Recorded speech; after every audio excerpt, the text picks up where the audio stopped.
हम लोग बात करने वाले हैं अबाउट पोलैरिटी ऑफ बॉन्ड्स। तो ये जो पोलैरिटी है ये बिल्कुल टग ऑफ वॉर के गेम के जैसी होती है। आपको पता होगा दो टीम्स हैं, बीच में एक रस्सी है, दोनों मिलके उस रस्सी को खींचते हैं। जो टीम स्ट्रांग है, जिसकी स्ट्रेंथ ज्यादा है, वो टीम जीत जाती है। तो कुछ वैसा ही है पोलैरिटी ऑफ बॉन्ड्स। दो हाइड्रोजन है, मान लेते हैं हमारे पास हाइड्रोजन मॉलिक्यूल है।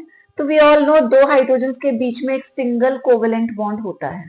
अब ऐसा मान लो ये टग ऑफ वॉर चल रहा है, ये बीच की रस्सी है जिसे मिलके ये दोनों टीम्स अपनी अपनी तरफ खींच रही हैं। अब जो ये जो बॉन्ड है, इसे इसके दो इलेक्ट्रॉन्स को हम ऐसे रिप्रेजेंट कर सकते हैं। हम चाहे तो हॉरिजॉन्टली शो कर सकते हैं, चाहे तो वर्टिकली भी शो कर सकते हैं। द मेन थिंग इज एक इलेक्ट्रॉन पेयर हमको दिखाना है। अब यहाँ पर क्योंकि ये दोनों टीम्स बिल्कुल सेम है, दोनों में कोई भी नहीं जीत पाएगा, दोनों की स्ट्रेंथ बिल्कुल इक्वल है, तो इसीलिए ये जो शेयर्ड पेयर होता है इसे हम सेंटर में दिखाते हैं और ऐसे बॉन्ड को बोला जाता है non polar covalent bond.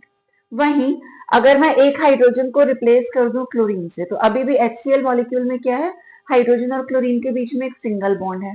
Single bond का मतलब फिर से हुआ दो इलेक्ट्रॉन्स, हम चाहे तो हॉरिजॉन्टली दिखाएं या उनको वर्टिकली दिखा दें। अब यहाँ पर ये जो इलेक्ट्रॉन पेयर है शेयर्ड वाला, ये सेंटर में नहीं रहेगा, बिकॉज दोनों टीम्स की स्ट्रेंथ इस बार अलग अलग है।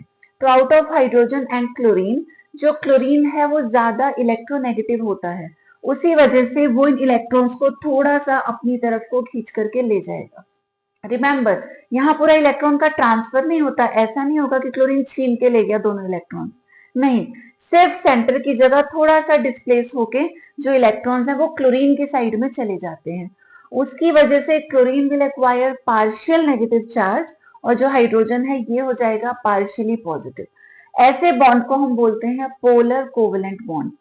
तो पोलर मतलब ये पोलैरिटी आ गई, यहाँ पर चार्जेस प्रोड्यूस हो गए। अब इसी पोलैरिटी को रिप्रेजेंट करने का एक तरीका हमारे पास और है। हम लोग एक एरो ड्रॉ करते हैं इस तरीके से और एक छोटा सा कट लगा होता है। तो एरो का हेड कहाँ होगा, towards the more electronegative element.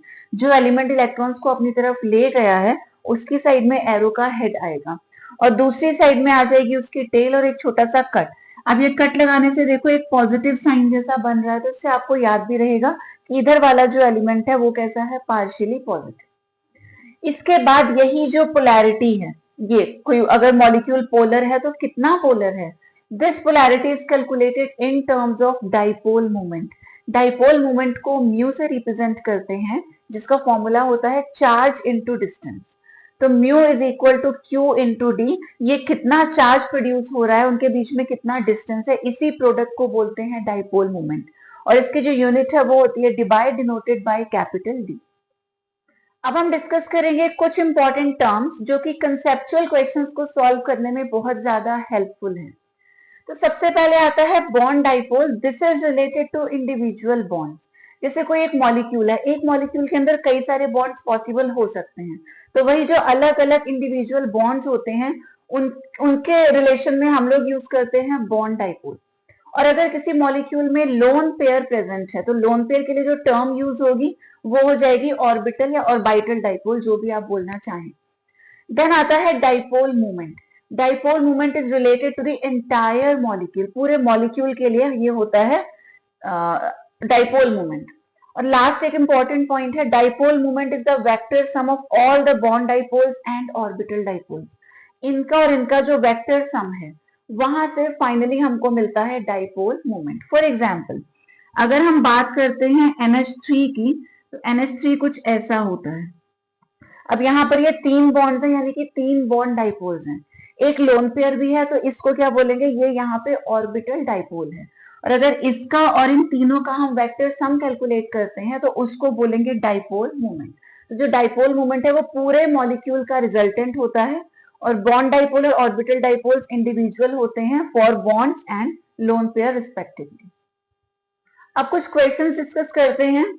Like BeCl2 has two bond dipoles yet its dipole moment is zero, explain। तो ध्यान रखना जब भी ये डाइपोल मोमेंट से रिलेटेड क्वेश्चंस आते हैं, first of all you need to draw the structure of the molecule. जैसे यहाँ बात हो रही है BeCl2 की, BeCl2 में सेंट्रल एटम होगा बेरिलियम, इसे हमने सेंटर में प्लेस कर दिया। अब दो क्लोरीन्स हैं तो लेफ्ट और राइट हमने मैक्सिमम डिस्टेंस पे इनको प्लेस कर दिया, तो ये हो गया BeCl2 का स्ट्रक्चर। अब यहाँ पर एक ये बॉन्ड है, इसको बोलेंगे बॉन्ड डाइपोल, एक बॉन्ड इधर है तो यहाँ भी एक बॉन्ड डाइपोल है।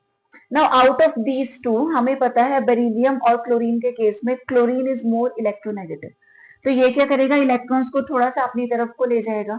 ऐसे इस वाले पार्ट में देखें तो क्लोरीन इज मोर इलेक्ट्रोनेगेटिव, वो इलेक्ट्रॉन्स को थोड़ा सा अपनी साइड में ले जाएगा। तो from the diagram it is very clear कि यहाँ ऑल्दो दो बॉन्ड डाइपोल्स है but they are in opposite directions, एक लेफ्ट में है तो एक राइट में है। अब जो डाइपोल मूवमेंट होता है वो कैसे कैलकुलेट करते हैं, वो होता है वेक्टर सम। तो जब इन दोनों का वेक्टर सम कैलकुलेट करेंगे, ऑल्दो दोनों का मैग्नीट्यूड सेम है बट क्योंकि डायरेक्शन ऑपोजिट है, मान लो एक की वैल्यू -10 है तो दूसरा +10 हो जाएगा, therefore the resultant will be 0 because they are oriented in opposite direction. एक और क्वेश्चन डिस्कस करते हैं, Why is the dipole moment of BCl3 molecule 0? Again dipole moment की बात हो रही है तो we are supposed to draw the structure. तो ये बोरोन हो गया सेंट्रल मेटल, सेंट्रल एटम, यहाँ सेंटर में इसको हमने प्लेस कर दिया। अब जो तीन क्लोरीन्स हैं उनको तीन डायरेक्शंस में लगा दिया इन ट्राइगोनल प्लेनर ज्योमेट्री। तो यहाँ पर क्या होगा, तीन बॉन्ड्स हमको दिखाई दे रहे हैं, यानी कि तीन बॉन्ड डाइपोल्स होंगे। तो in this case chlorine is more electronegative, उसकी तरफ को हमने डायरेक्शन दिखाया। In this case again chlorine is more electronegative, उसकी तरफ आ गया। सिमिलरली ये लास्ट वाले बॉन्ड में होगा, chlorine being more electronegative electrons को अपनी तरफ ले जाएगा। अब हमें पता है जब हम डाइपोल मोमेंट कैलकुलेट करते हैं तो वो होता है vector sum of all these bond dipoles. तो अगर हम किसी भी दो का, मान लो इन दोनों का वेक्टर सम कैलकुलेट करते हैं तो वो आएगा इस डायरेक्शन में। और ऐसा पता चला कि ये जो रिजल्टेंट है इन दोनों का, this is equal in magnitude to this one but directions इनकी ऑपोजिट हैं, क्योंकि मैग्नीट्यूड सेम है डायरेक्शंस ऑपोजिट है, देयरफॉर द वेक्टर सम या फिर dipole moment comes out to be 0। Let's discuss one more and very important question related to this topic. ये question दो type से पूछा जाता है। ये तो सिंपली पूछेंगे out of NF3 and NH3 which has more dipole moment and why, या फिर कंफ्यूज करने के लिए वो ऐसा बोल देते हैं कि out of H and F fluorine ज्यादा इलेक्ट्रोनेगेटिव होता है। तो फ्लोरीन क्योंकि इलेक्ट्रोनेगेटिव है इसलिए इसकी वैल्यू ज्यादा होनी चाहिए, लेकिन डाइपोल मोमेंट NH3 का ज्यादा होता है, बताइए क्यों। तो I've told you जब भी डाइपोल मोमेंट से रिलेटेड क्वेश्चन है we are suppose to draw the diagram. अब यहाँ पे कुछ ऐसा डायग्राम बनेगा, नाइट्रोजन सेंट्रल एटम हो गया, तीन हाइड्रोजन हैं दिस, और एक नाइट्रोजन के पास होता है लोन पेयर। कैसे होता है वो भी समझ लेते हैं। नाइट्रोजन का एटॉमिक नंबर 7, कॉन्फ़िगरेशन 2,5, तो 5 इसके पास वैलेंस इलेक्ट्रॉन्स हैं। इन 5 में से 3 तो उसने यूज कर लिए बॉन्ड बनाने में, 2 इलेक्ट्रॉन्स बचेंगे in the form of lone pair. तो ये हो गया NH3 का स्ट्रक्चर। सेम स्ट्रक्चर आएगा इन केस ऑफ NF3। अब डिफरेंस क्या है, out of N and H ज्यादा इलेक्ट्रोनेगेटिव कौन है। मैंने एक बार ट्रिक भी बताई थी, मोस्ट इलेक्ट्रोनेगेटिव एलिमेंट्स ये तीन होते हैं। तो एक वर्ड आप याद कर लो, फोन। ठीक है, फोन से आपको याद रहेगा, most electronegative element is chlorine, second number पे ऑक्सीजन, थर्ड पे नाइट्रोजन, बाकी सब इनके बाद में आते हैं। तो out of nitrogen and hydrogen, nitrogen is more electronegative. तो ये जितने भी बॉन्ड डाइपोल्स हैं इसी की डायरेक्शन में हमने दिखा दिए। एक लोन पेयर है, लोन पेयर का हमेशा अपवर्ड हम लोग शो कर देते हैं। Where in case of NF3 out of N and F fluorine ज्यादा इलेक्ट्रोनेगेटिव है, तो जो बॉन्ड डाइपोल्स आएंगे वो इस बार फ्लोरीन की डायरेक्शन में आएंगे।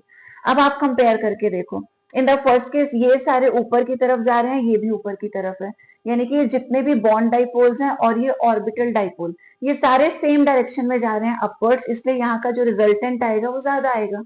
Whereas in case of NF3 fluorine की वजह से तो डाउनवर्ड्स है और ऑर्बिटल वाला ऊपर की तरफ है, तो ये ऑपोजिट डायरेक्शंस में हो गए, डिफरेंट डायरेक्शंस में है, तो कुछ ना कुछ यहाँ कैंसिल आउट हो जाएगा and the resultant is going to be less. तो बहुत इंपॉर्टेंट क्वेश्चन है, जरूर इसको पढ़ लेना।